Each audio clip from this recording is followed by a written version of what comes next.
U.S. Secretary of State John Kerry is meeting Arab League leaders in Paris as part of a European tour to gather support for intervention in Syria. Earlier Mr. Kerry said the number of nations prepared to take military action was now in double digits, but the list has not been made public. France strongly supports intervention in response to the use of chemical weapons in Damascus last month, but it wants to wait for a report by UN weapons experts before taking action. From Paris, Mr. Kerry will travel to London where he will meet the Palestinian President Mahmoud Abbas and British Foreign Secretary William Hague. Meanwhile, inside Syria, there are reports that rebel forces have taken control of the historic Christian town of Maalula, north of Damascus. Abdel Rahman, the director of the Syrian Observatory for Human Rights, a UK-based activist group, told the AFP news agency that troops loyal to Syrian President Bashar al-Assad had withdrawn from the area. Silent spectators. During a news conference with his French counterpart Laurent Fabius on Saturday,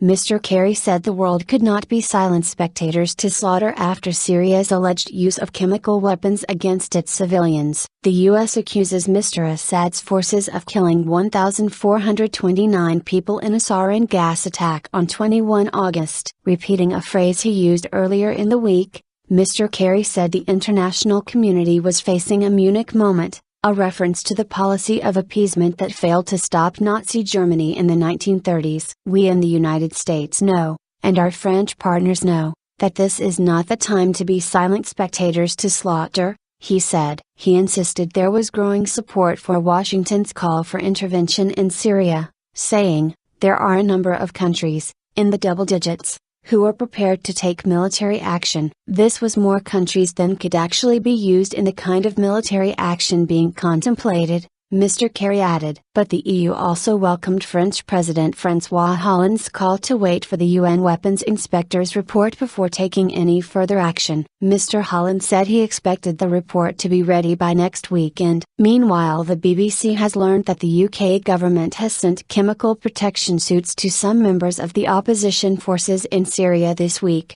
as it continues to give technical and non-lethal aid to members of the Syrian National Coalition, Defeat for Humanity. Mr. Kerry's visit to Europe comes amid deep divisions over whether to take military action in Syria. The G20 summit in Russia last week failed to produce international agreement, with US President Barack Obama at odds with Russia's President Vladimir Putin, who blames the gas attack on rebels. Both Russia and China, which have refused to agree to a UN Security Council resolution against Syria, insist any military action without the UN would be illegal. President Obama now faces a tough week of trying to persuade Congress to authorize military action. He has only a few days to convince Congress, which returns from its summer recess on Monday. Both the Senate and House of Representatives could vote on the Syrian issue later this week. A poll commissioned by the BBC and ABC News suggested more than a third of Congress members were undecided whether or not to back military action,